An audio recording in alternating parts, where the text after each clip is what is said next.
واقعہ یاد آتا ہے. ہمارے ایک رشتہ دار ہیں امریکہ میں, وہ امریکہ میں تھے تو ان کی ناک کی ہڈی بڑھ گئی تھی نا, سائنس کا پرابلم ہو جاتا ہے نا, تو وہ ہاسپٹل گئے وہیں امریکہ میں ہی. ڈاکٹر نے کہا کہ اس کا آپریشن ہوگا, ناک کی ہڈی بڑھتی ہے نا, ڈاکٹر آپریشن کر, ENT اسپیشلسٹ جو ہوتے ہیں,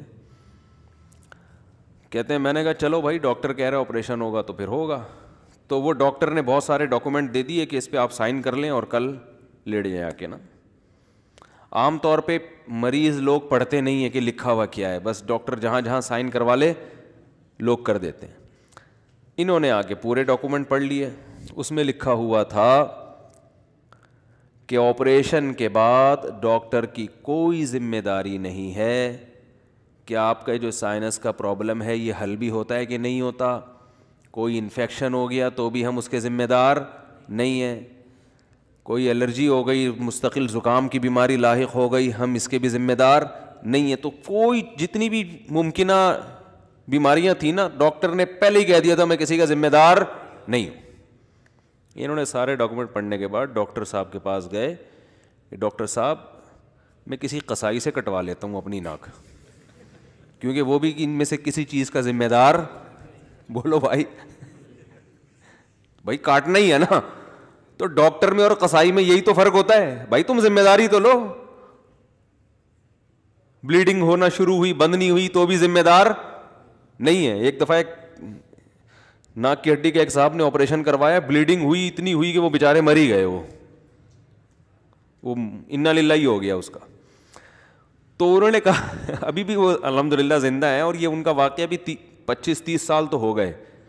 انہوں نے پھر آپریشن نہیں کروایا, ابھی تک چل رہے ہیں الحمدللہ. تو وہ ڈاکٹر سے کہنے لگے کہ میں پھر کسی قصائی سے نہ کٹوا لوں ناک, بھائی وہ بھی چاپڑ لے کے کاٹ دے گا, ذمہ دار وہ بھی نہیں ہے. تو آپ میں اور ڈاکٹر قصائی میں کوئی فرق ہے تو بتائیں ہمیں. تو بات یہی ہے کہ ایک آدمی نے کراٹے سیکھے, ماسٹر ہے, بلیک بیلٹ ہے, اور پتہ نہیں کیا کیا القابات لگے ہوئے ہیں, لیکن جہاں لڑنا بھی ہوتا ہے تو وہاں نہیں لڑتا. تو لوگ کہتے ہیں بھائی تجھ میں اور ایک بیساکھی سے چلنے والے معذور شخص میں کوئی فرق نہیں ہے. تو یہ بھی بے اعتدالی ہے یا نہیں ہے؟ تو جسے بھی اللہ نے جو کوالٹی دی ہے نا, جو صفت دی ہے, کسی کو اللہ نے علم میں دوسروں سے ممتاز کیا. اب علم میں بے اعتدالی یہ ہے کہ آپ خام خامے اپنی علم کی دھاک یوٹیوب پہ آگے بٹھاتے رہیں اور لوگوں کو نیچا دکھاتے رہیں کہ وہ بھی غلط ہے, وہ بھی غلط ہے, وہ بھی غلط ہے, کیڑے نکالتے رہیں بیٹھ کے صبح شام. یہ ایسا ہی ہے جیسے کراٹے کا علم آ گیا اور کراٹے سیکھ لی اور صبح شام لوگوں کی ہڈیاں توڑنے کے علاوہ کوئی کام محترم کا ہے ہی نہیں.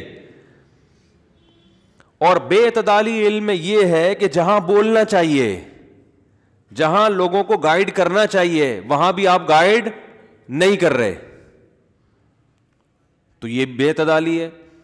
تو جس کو بھی اللہ نے جو کوالٹی دی ہوتی ہے, لوگوں سے ممتاز بنایا ہوتا ہے, تو سب سے پہلے اللہ کا بھی, فطرت کا بھی, لوگوں کا بھی مطالبہ یہ ہوتا ہے کہ یہ اس معاملے میں اعتدال کے راستے پر ہے یا نہیں ہے. اگر اعتدال کے راستے پر ہے, ہٹو بچوں, بہترین ہو گیا. نہیں ہے تو اس کا مطلب کیا ہے؟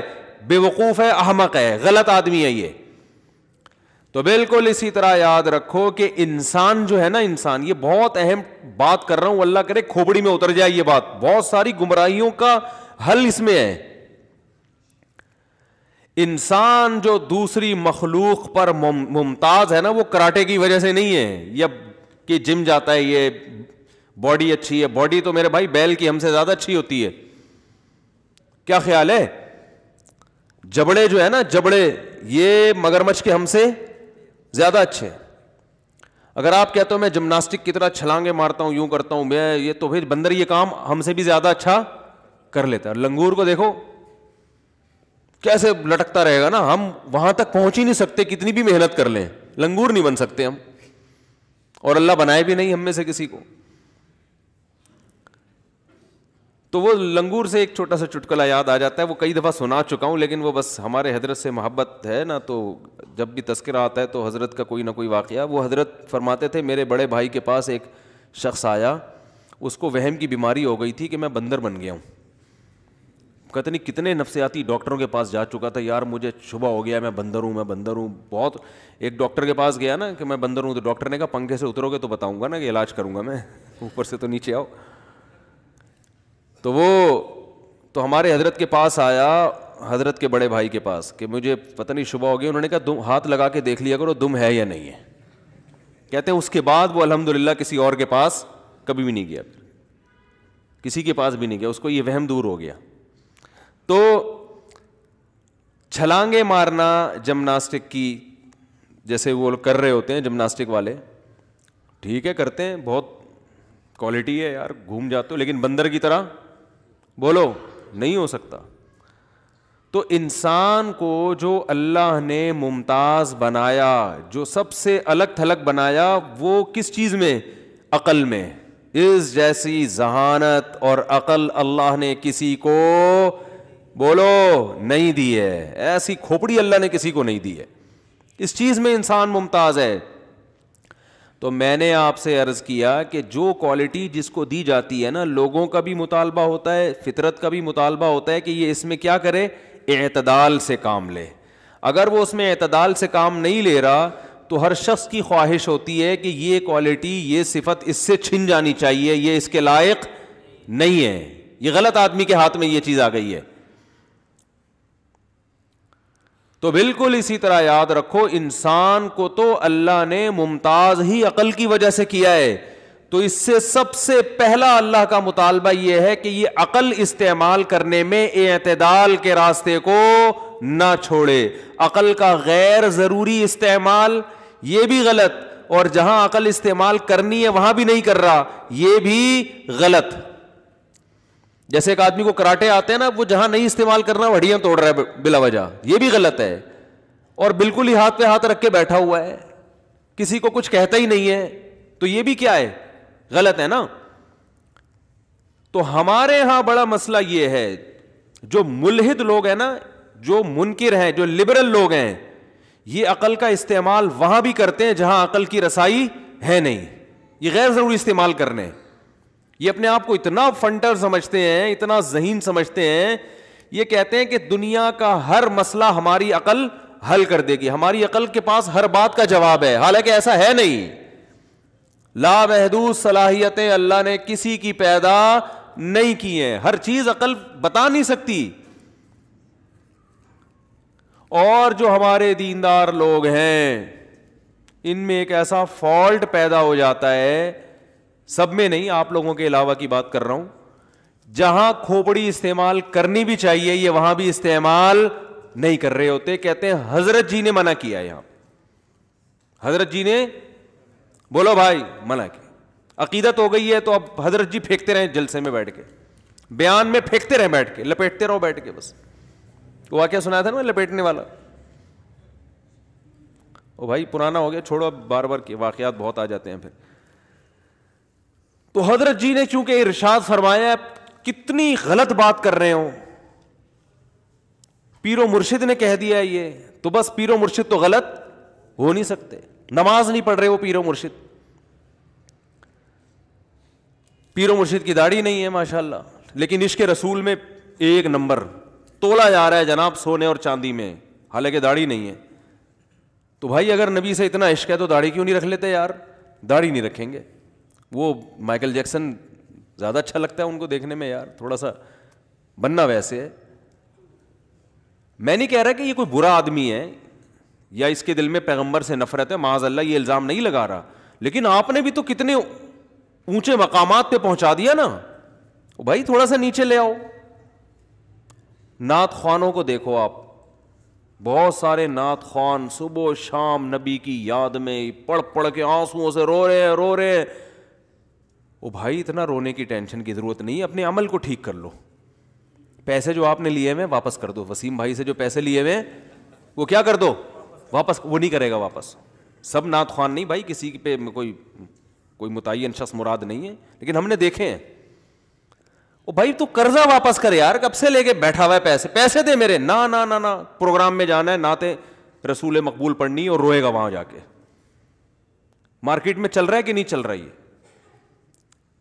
میں الحمدللہ ایسے آنسوؤں سے کبھی بھی الحمدللہ پہلے بھی کبھی متاثر نہیں ہوا تھا, اب بھی نہیں ہوتا. ایک صاحب تھے فجر کی نماز میں 15 دن مارکیٹ سے شارٹ رہتے تھے, وہ تھے بہت بڑے بزرگ, یا تو چلو کوئی شرعی عذر ہونا, لیکن وہ نہیں ہوتے تھے, آتے ہی نہیں تھے نا. اب خلیفہ بھی تھے, وہ بزرگ بھی تھے, تو ایک نمازی چمٹ گیا ان کو کہ یار ایک دن ہوتا ہے, 2 دن ہوتا ہے, یہ فجر کی نماز جیسے دوسرے مسلمانوں پر ہے آپ پر بھی تو ہے نا. ہر مسجد میں نا ایک ٹینشن لازمی یاد رکھو ہوتی ہے امام کے لیے, وہ امام کو دیکھ رہا ہوتا ہے یہ انسان کا بچہ بن کے چل رہا ہے کہ نہیں چل رہا. ہر مسجد میں اللہ نے ایک ٹینشن کم از کم پیدا کی ہوتی ہے, اور وہ صحیح ہوتی ہے صحت کے لیے, سب وہ ضروری ہوتی ہے. تو وہ چپک گئے کہ بھائی یا تو کوئی بیماری ہے, تو یہ بول تو ہم تھوڑی پوچھ رہے ہیں کہ آپ کو کوئی بیماری, بس بتا دو یار کوئی شرعی عذر ہے, ہم فرض کر لیں گے, کچھ تو بولو. نہیں تو یہ بیوقوف ہیں جو اتنے لوگ ہیں یہ نماز پڑھنے آ رہے ہیں. وہی ہے نا, ایک دیہاتی کا بیل آ گیا مسجد میں, امام صاحب نے ڈنڈے سے مارنا شروع کیا, تو دیہاتی کہنے لگا امام صاحب بے زبان جانور ہے, بے عقل ہے, کبھی مجھے دیکھا آپ نے مسجد میں, بلا وجہ اس کو کوٹ رہے ہو پکڑ کے. تو وہ جو پیچھے پڑ گئے وہ مقتدی صاحب کے, آتے کیوں نماز کیوں نہیں پڑھتے بھائی؟ تو وہ صاحب کہنے لگے میں تمہارے خلاف الٹے ہاتھ سے بد دعائیں کروں گا رات کو اٹھ کے نا نمازی سے. تو وہ نمازی کا کانفیڈنس مجھے پسند آیا. وہ نمازی کہنے لگا میں نے کہا الٹے لٹک کے بھی کرو, مجھ پہ نہیں لگے گی بد دعا. ان چیزوں سے میں متاثر, بولو بھائی نہیں, نماز پڑھو نماز. تو عمل دیکھو, اگر کوئی غلطی بھی ہے نا تو اللہ نے بڑے آپشن رکھے بھائی, سدھرنے کی کوشش کر لو, توبہ کر لو. لیکن غلطی کو نہ غلطی مانا جا رہا ہے, نہ اس کو چھوڑنے کی کوشش کی جا رہی ہے, لیبل ہٹانے کے لیے تیار نہیں ہے. لیبل لگ گیا بس نیک آدمی کا, یہ چپکا رہے گا قیامت تک آپ کے ساتھ. بی بی تمیزہ کا وضو سنا ہے؟ بی بی تمیزہ وضو کے بغیر وضو نہیں آتی تھی اس کو نا, تو مسجد کے امام نے بی بی تمیزہ کو کہا کہ تو نماز کیوں نہیں پڑھتی ہے؟ اس نے کہا کہ مجھے وضو کرنا نہیں آتا. تو امام صاحب نے اپنے سامنے اس کو وضو کرایا اور نماز پڑھائی. اس نے کہا زبردست. امام صاحب نے کہا میں سفر میں جا رہا ہوں, واپسی پہ تجھ سے پھر پوچھوں گا نماز پڑھتی ہے کہ نہیں پڑھتی. امام صاحب آئے 8-10 سال کے بعد, اس دوران بی بی تمیزہ کی شادی بھی ہو گئی, بچے بھی ہو گئے ماشاءاللہ. امام صاحب نے کہا ہاں بھائی نماز پڑھتی ہے؟ اس نے کہا الحمدللہ 10 سال میں سے پابندی سے پڑھ رہی ہوں. انہوں نے کہا وضو؟ کہہ رہے وضو تو آپ کرا کے چلے گئے تھے. تو ہمارے حضرت فرمایا کرتے تھے جیسے بی بی تمیزہ کا وضو شادی بھی ہو گئی اور 10 بچے بھی ہو گئے نہیں ٹوٹا, تو ایسے ہی بعض لوگوں کا تقویٰ کچھ بھی ہو جائے وہ ٹوٹتا نہیں ہے, چاہے وہ نماز پڑھے یا نہ پڑھے, ان کا تقویٰ نہیں ٹوٹتا. وہ عشق رسول پھر بھی رہے گا ان میں, انسٹال ہو گئے سافٹ ویئر عشق رسول کے.